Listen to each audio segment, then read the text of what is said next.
Hai, nama saya Muhammad Izzat Akmal bin Muhammad Yusri.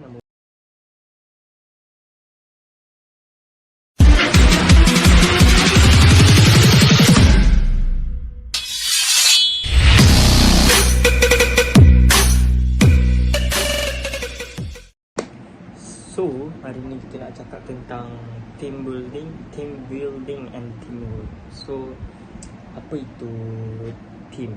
Okay. Team ni adalah satu kumpulan yang mana kita bekerjasama antara satu sama lain. So, macam contoh diberi kumpulan dalam 5 orang.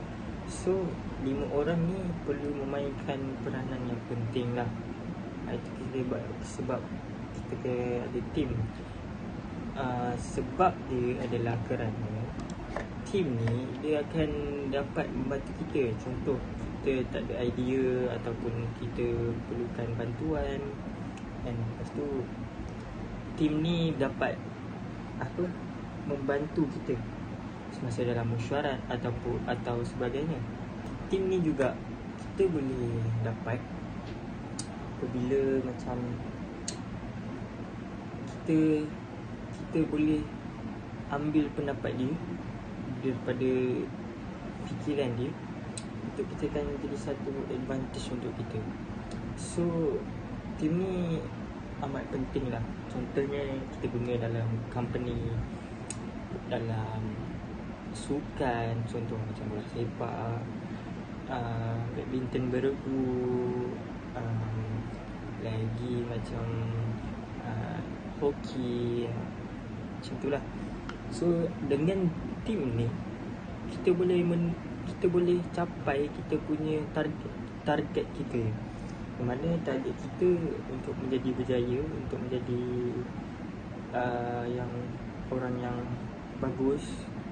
Contoh macam main bola sepak. So tak ada team, kita tak boleh nak bawa daripada seorang. Contohnya daripada keeper, takkan kita jadi keeper, kita lah menjadikan gol, kita lah untuk bertahan. Tidak. Maksudnya team ni amat penting untuk kita menuju kejayaan.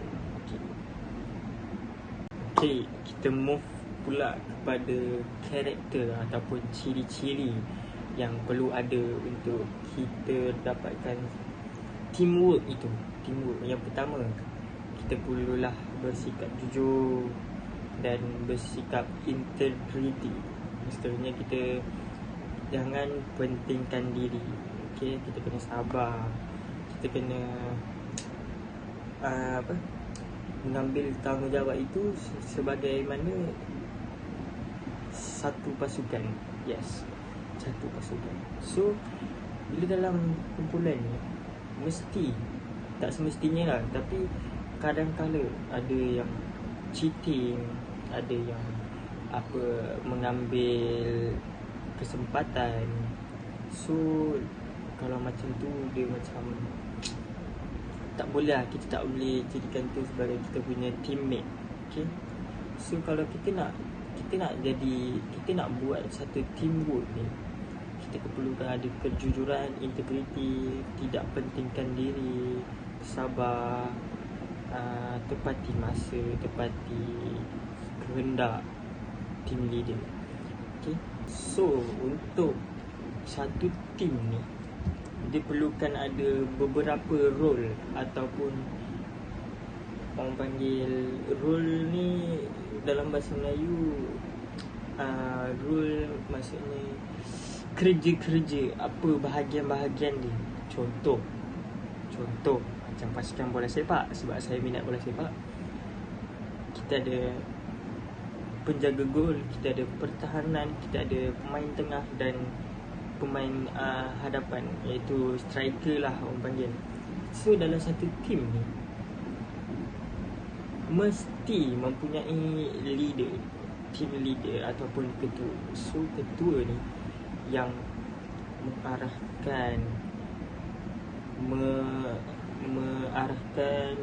membetulkan, menjadi contoh kepada anak-anak buah, teammate yang lain lah.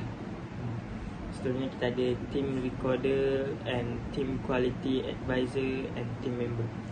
Okay, team recorder ni pula, dia adalah seperti vice leader. Maksudnya macam apa, dia tolong team leader ni. Contoh dia nak buat satu nak buat satu kerja ke, ada satu idea ke kan. So team recorder ni dia tolong team leader, seperti penolong kanan untuk team leader. Okay. Tapi untuk team charter adalah kita ada team mission, ground rule and team's goal. Okay. So yes, like that. Cut. So dekat teamwork ni, dia ada cycle dia, ada kitaran untuk teamwork, bekerjasama. Yang pertama adalah promote learning, yang kedua adalah respond flexibility, dan yang ketiga adalah deliver outstanding quality. Okay. So kita ada 4 step untuk approach, iaitu assess, plan, execute, evaluate. Yes. So step pertama adalah assess. Assess ni lebih kurang macam kita mencari untuk kelebihan dan kekurangan dalam team member. So untuk menjadikan team ni sebagai satu team yang successful ataupun berjaya, kita kena ada clear direction yang kita boleh bagi dekat team member supaya diorang boleh faham. So kita kena straight to the point lah. Orang cakap straight to the point, bagi tahu macam mana apa yang kita harus buat untuk berjaya, dan untuk capai kejayaan tu apa yang kita perlu buat, apa yang kita perlu tak buat. Okay. Yang kedua adalah planning. So planning ni lebih kurang kita buat plan lah. Kita merancang bagaimana kita harus buat macam ni, macam mana kita nak kena berjaya, macam mana kita nak capai target kita tu, macam mana kita kena merancang, macam mana kita nak jadi situ, macam mana kita nak dapatkan yang ini, macam mana kita nak dapatkan target kita, apa semua. Okay. Execution ni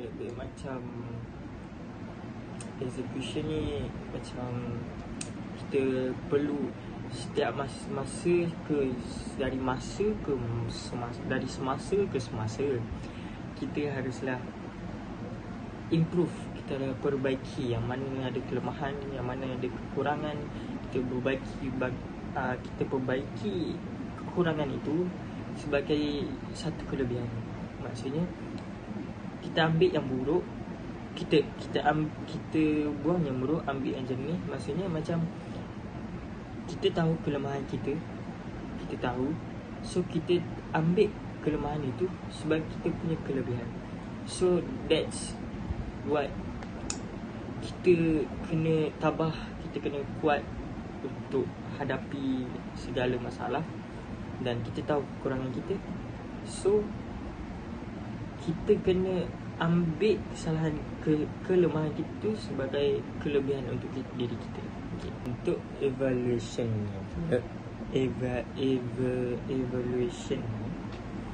dia lebih kurang macam saya cakap tadi. Effectiveness can be measured based on how well weakness identified in the need assessment will strengthen. Saya cakap tadi, ambil kelemahan untuk menjadikan kekuatan. So dengan cara ini kita boleh membuatkan team ini lebih bagus, lebih berjaya, lebih mencapai target lah. Untuk konflik dalam satu team ni, bagi saya memang ada, dia akan ada, dan saya rasa mesti ada. Untuk contohnya berbalah antara satu sama lain, tidak menyokong antara satu sama lain. Saya rasa benda ni kita perlu tanam kat diri kita untuk membuka hati untuk menerima apa saja. Menerima maksudnya kita terima, kita buka minda, kita dulu fikir sebaik mungkin yang mana betul, yang mana salah. So bagi saya dalam team ni memang perlu ada konflik lah. Sebab apa? Sebab kalau bukan kerana konflik, kita tak dapat tahu macam mana kita nak ubah diri kita. Maksudnya macam dengan konflik ni, dia akan menjadi pengajaran untuk kita untuk jadi yang lebih baik. Itu saja. Okay. So last word daripada saya adalah berdasarkan PowerPoint ni, pembelajaran ini, saya dapat tahu serba sedikit lah tentang team building and teamwork. So benda ni amatlah bagus, amatlah penting untuk kita berjaya. So kalau kita seorang je berjaya, tak boleh macam tu. Kalau kita seorang je berjaya, siapa nak jadi itu, siapa nak jadi ini, siapa nak jadi itu, siapa nak jadi ini. So bagi saya, kalau nak berjaya, kita perlu berjaya sama-sama. Macam dalam cerita Ola Bola, dalam cerita Ola Bola mengatakan kita kalah sama-sama, kita menang sama-sama. Itu ya, perkataan dia nampak simple, tapi bila kita mendalamkan, kita faham elok-elok, kita masukkan dalam hati, elok otak ke hati, kita dapat tahu bahawa perkataan tu amatlah berguna, amatlah bahawa mengatakan bahawa teamwork itu adalah sangat penting. Kenapa? Kalau satu grup dah gagal, memang semua akan gagal. Tapi kita tak perlukan salahkan sesiapa. Kita salahkan diri kita. Tak apa, kalah sekali bukan kalah berkali-kali. Saya pernah kalah beberapa kali, tapi akhirnya Allah tunjukkan kepada saya, Allah bagi hidayah kat saya supaya saya belajar. Alhamdulillah, saya sampai ke tahap ini. Alhamdulillah, terima kasih. Kerana gagal sekali bukan gagal selamanya. Okay, sekian daripada saya. Nama Izzat Akmal Bakar Usri, nama matrik 057 430.